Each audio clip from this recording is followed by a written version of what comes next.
Episode 81, The Room. So here we are exploring Faulkner's Landing in South Lancaster. We were directed here because of documents we found in the old courthouse and jail in Cornwall. The old courthouse is still in use today. It's a remarkable building, and it's been refinished, and it's got all of this history associated with it, and it even has the bench for the judge, and it's got a portrait of one of the first judges in Cornwall, Judge Pringle. Now, we found an interesting story. We were told that there was an inmate, a lady, who haunts the jail just below the courthouse. So we were taken to this corridor, and we said, this is the corner where sometimes people see this ghost of a lady who was once an inmate at the Cornwall jail. So we were looking for it. Well, all of a sudden we saw this mysterious orb appear, and that kind of freaked us out. And then when we looked at the video, there was a little shadow of what looked like a ghost lady following us down the corridor. It was pretty spooky. But onwards to Faulkner's Landing. Again, another tree marker here. Trees are very significant. Even in the graveyard, there is a gravestone that is in the shape of a cut-down tree, indicating maybe a life cut too short. This is Faulkner's Landing, or Faulkner's Settlement. This is the graveyard with the grave markers. And there's the tree stump. You can see that.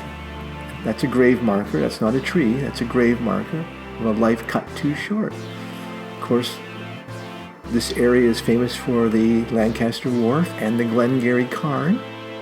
That was built by the soldiers of the militia in honor of Sir John Colbert. It's also famous for the Moosehead Inn, where we met with different people to ask stories. One of the stories we heard in the Diary of Henry was this warning: let it lie, let it rest, for a great curse is at work. Seek out the bearer of the mask, for he is the wisest of them all. We think the bearer of the mask is Montgomery Faulkner, and the mask is symbolized in the church and by this actual mask that we saw. Montgomery Faulkner, we learned, was a Knights Templar, so he was in charge of protecting things. We figure he was protecting the Clan MacLeod sword. He was charged with this protection by the Reverend Alexander MacDonald. Well, in Faulkner's Settlement, we were searching for a particular house where Montgomery Faulkner may have lived, because we thought that there might be a secret hiding place there. We had a sense from some of the court documents that there was something suspicious about the house, especially in the basement. So we went on a search of the basement. It was pretty creepy in there. It was all old and dilapidated. It was a series of mazes and a labyrinth of doors and chain gates. And we made our way around, and we found a little trap door again into a deeper area. And this area was in disarray, but we found in one section it was rather well kept up. We don't know if this was used as a sanitarium or what it was for, but we found this little section that was rather kept up, like someone was still living there. And there was a piece of parchment. And the significance of the parchment was that it did have the H seal on it. We believe might be the seal of Henry, the H. So we had to examine this document. So we didn't want to examine it in the room. We were getting a little bit creeped out in this room. So we took it back outside to have a little look at it. Now this was looked like a very old document with this wax seal and the letter H on it. And we weren't sure what we were going to do with it. Were we going to open it? It hadn't been opened. Is this the parchment Eliza found? Did she not open it? Did she lose it? Did she hand it over to Montgomery Faulkner in exchange for something? Well, we finally got up enough courage when we got back home and we decided we were going to open it up. Now, we knew that we were going to damage a very old document, but we thought there might be some kind of clue in this document. Where to go next? What was hidden in Glengarry? Is it something about the curse? Some secret of Henry? Is it something that he wanted Eliza to find, or is it something he wanted someone else to find? Is it a clue for something? We didn't know. Anyways, we got up enough courage. We decided we were going to open the seal.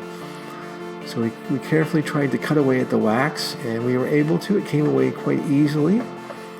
We unfolded the document. It still had some spots where the wax was holding it, but using our knife, we were able to cut that away.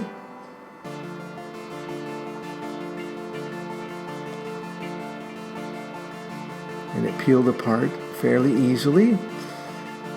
And we unfolded it, and we found that it was just a listing of weapons found or used during the War of 1812. This was another army or militia reference, and of course Henry was in the Glengarry Fencibles, part of the militia of Glengarry.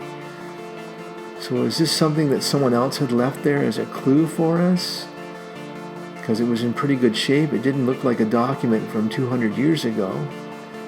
It listed all the different weapons and rifles that were used in the War of 1812. It even had one reference to the musket that we found, the Brown Bess.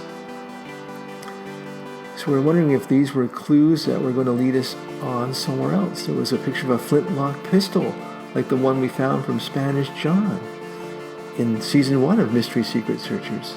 Cannon and cannonballs, and muskets and axe and musket balls, and bayonets and swords, weapons of the War of 1812. Well, we're not sure what all this meant, but we were going to continue our explorations in Glengarry. So off we go to the next site. Hope you're enjoying Mystery Secret Searchers. Please subscribe.